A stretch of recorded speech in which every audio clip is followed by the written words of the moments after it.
Leatherface. Alright, hey guys, DJ here with a video which I have not done for a long time, but I feel like I should do it because it's something I talk about, right? Or I should talk about. Basically, not a lot of people know this, but I'm actually a horror movie buff.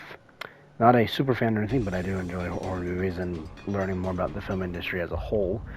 And basically, I love Scream, and who doesn't, right? Um, I also happen to kind of enjoy Texas Chainsaw Massacre. So when I heard that they did a new TCM and new Scream, I was like, okay, let me check this out.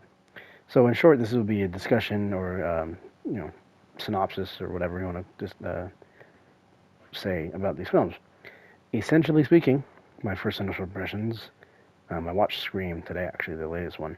I'll say this: the latest Texas Chainsaw Massacre, thought it was okay. I actually thought it was all right actually. The writing was a little poor with like plot details, but the gore was really well done.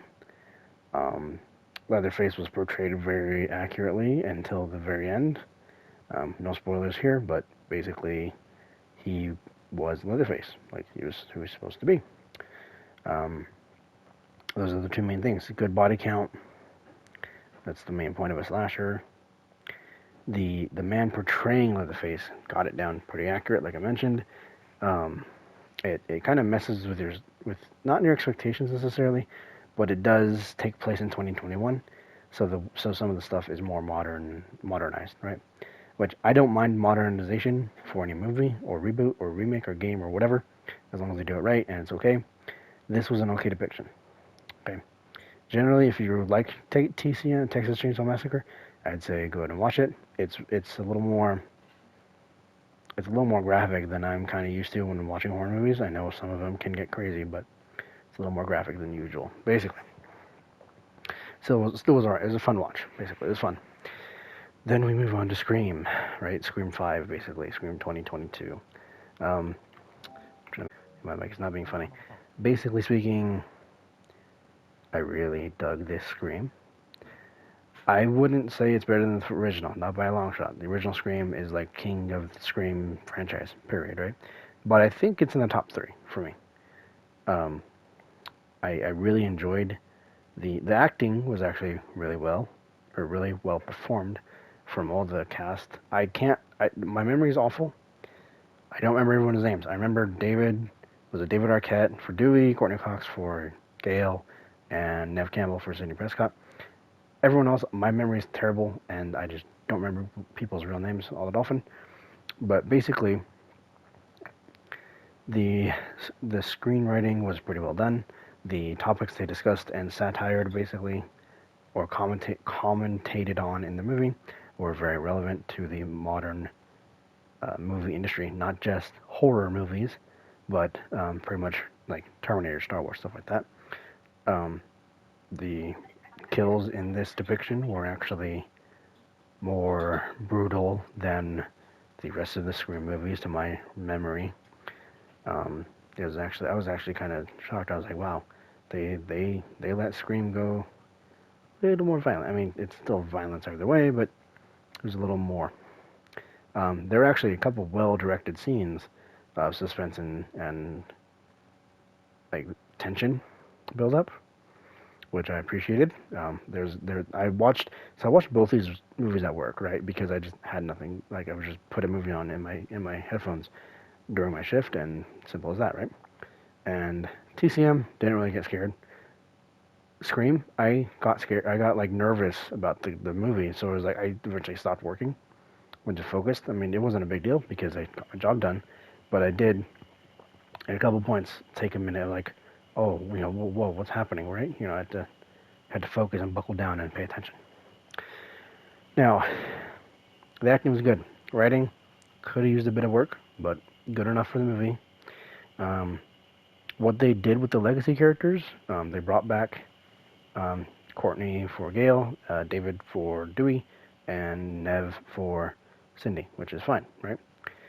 The OGs, the legacy characters, they felt like, and it was like their inclusion felt organic. It felt natural. It didn't feel forced. It wasn't Like it wasn't bad. It was done very well, basically. Um, the direction they take these characters in by the end of the movie is actually, in my opinion, really well thought out, as well as a very nice change of pace. I won't, no spoilers again, but essentially, the way the movie ends up with Gale and Sydney and Dewey, I thought it all worked out quite well. As for the younger cast, again, my memory is terrible when it comes to real life actor names for the most part. I'll say this. Generally, the younger cast acted quite well. I can't say anybody.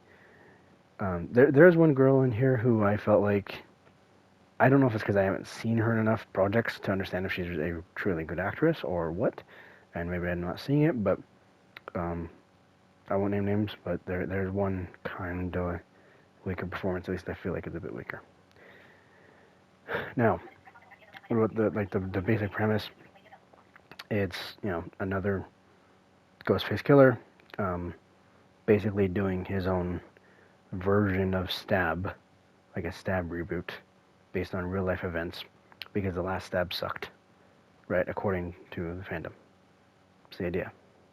That's probably in spoiler territory, sorry for spoiling it, but at least you can still kind of play along and figure out who the killers are. The motive itself was kind of weak, but it actually was pretty relevant to our current day and age.